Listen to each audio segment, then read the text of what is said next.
Hello again, ladies and gentlemen. Let me slip on my glove here and then I'll. Okay, I forgot what I was going to talk about next, but I thought of a good subject that I find interesting that you might, I don't know, but growing up, you know, born in the early 60s, coming of age in the 70's, oh, I was in Salt Lake City, Utah. I just want to reminisce about some of the restaurants that were there then that are not anymore and see if you can relate to any of these. But okay. First of all, pizza joint that we all loved. It was on Parley's Way, the Brick Oven. The Brick Oven, oh my heavens. And a friend of mine worked there, and she would occasionally bring me a pizza from there, and I just remembered it tasted wonderful. And come to find out, I thought the place is gone forever, but there's still a store down in Provo that is open that I went to as a missionary when I was in the MTC. When my roommate's dad took us there and bought us lunch, I'm hoping to go there, find somebody who wants to drive all that distance just for some pizza. I have a feeling that pizzas taste the same, but oh, so that was one. And then Lietz's Pizza, right next to Big H Hires on 7th East across from Trolley Square. Oh my heavens, that hamburger joint. Oh my heavens. I don't need that stuff anymore, but oh my heavens. And what then was my favorite hamburger? I think now the Big H combo, which is a drink fry and a Big H hamburger. It's probably over $10 these days. Yeah, so nothing stays the same. And across the parking lot from that, the same owner owned a pizza joint called Lietz's Pizza. That is still there. And I remember that being one of the best pizzas I'd ever had when I was a kid. But then years later, I went there and I took out a pizza, and that was a mistake. By the time you get home, it's cold and it's not that great. But if you eat it there at the restaurant, it's hot, but oh my heavens, they command a handsome price for a pizza these days. So it's over $20, I think, for a pizza, a large pizza. Maybe even 30. But anyways, I haven't been there for a long time. Probably won't. But okay. Then there was the Hawaiian restaurant. I think it was down 33rd South from my house, Highland Drive, a Hawaiian style buffet, and they had like a tiki themed dining room, and you could get cheap, bad kind of Chinese Hawaiian food there. And for whatever reason, my mother-in-law, who's no longer with us, loved that place. Oh wow. I never remember thinking that highly of it. And then in that vicinity, oh my heavens, Yanni's Greek. For a good Greek food, it's fast food, Greek fast food, for gyro and fries and oh my heavens, and shish kebab, and that's still there. And old Yanni, I think, is still alive, but he doesn't work anymore. He makes a showing every once in a while. He's all white haired now. But I recently, when a friend was visiting from out of town, we went out and played some guitars, and then we went out for some Yannis. And it doesn't taste like I remember it. And it's now owned and run by, I think, Mexicans. They don't do a bad job, but oh my heavens, the prices have gone way up. But I remember their red sauce gyro. I think I would get 2 or 3 of them when I was a kid. 2 or 3 of those and a fry. And I think they were, back in the day, they were $1.75 a piece. Now I think they're pushing $10. a piece. But okay, so that was one. Another one. And here's another one that I went to as a young man. That was a Crown Burger.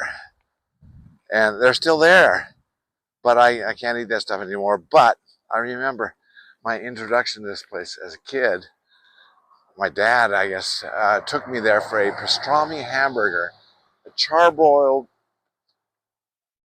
cheeseburger or hamburger stacked with a bunch of pastrami meat on it. And I thought, oh man, that hit the spot. Then I did. In recent years, I had one and I didn't think it was that great. But I guess that's how things go. But yeah, the Crown Burger.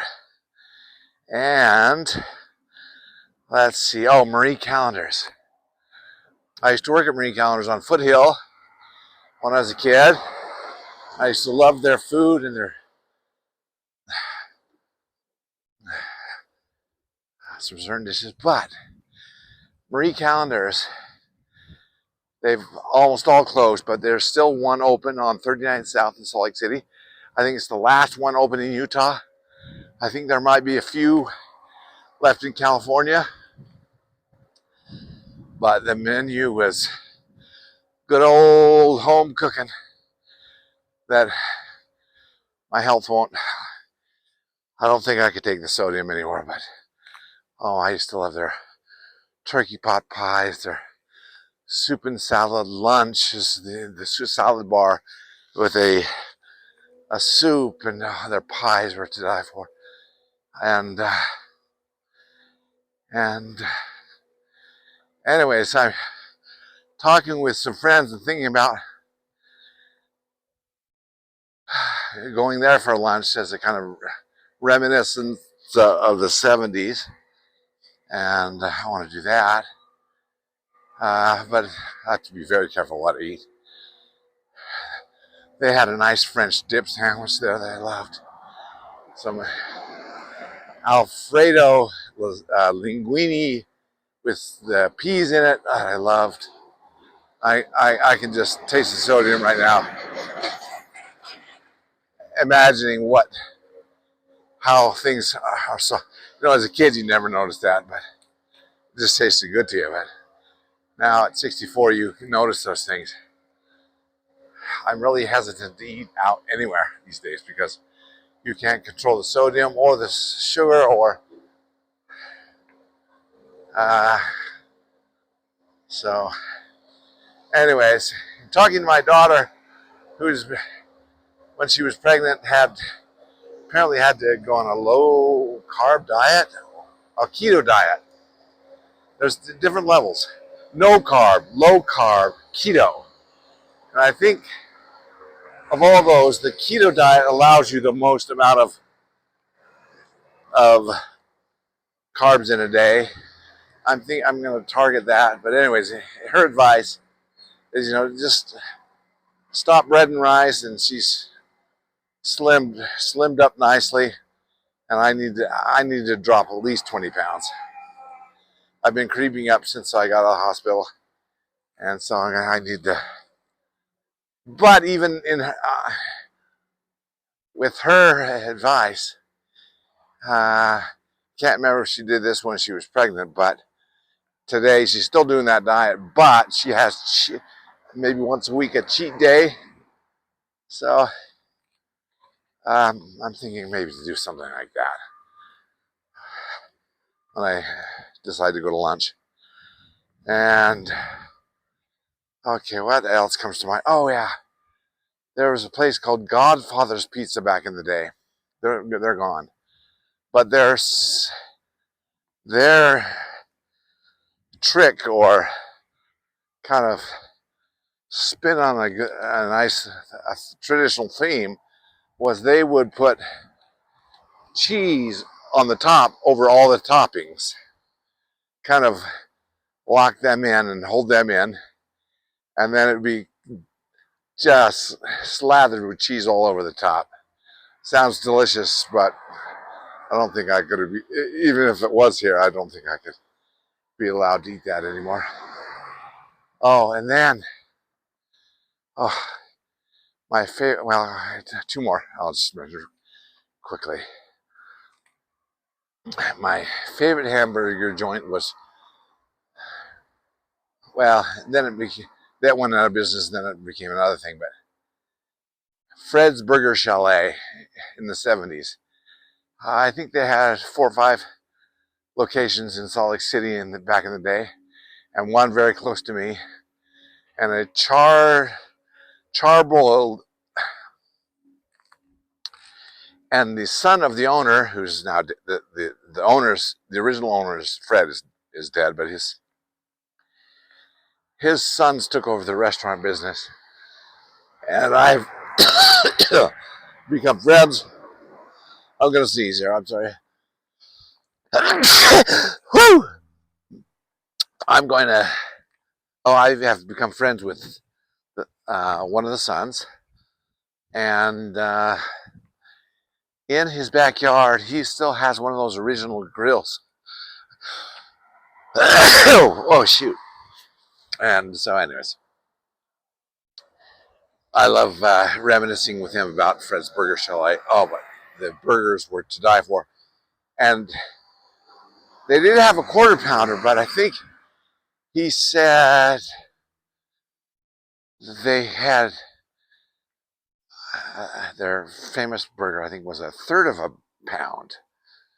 Big patty, big patty. It was like 2 quarter pounders pressed together, and on this and then they had a condiment bar, so you just get the burger, and they only had like 5 things on the menu. I can't remember if they had fries or not, but and I think they had ice cream sundae with a condiment bar, toppings bar, and a hamburger with toppings bar, and oh man, nothing tasted so good. Okay, that's one. Now the last one, and then from that I graduated to.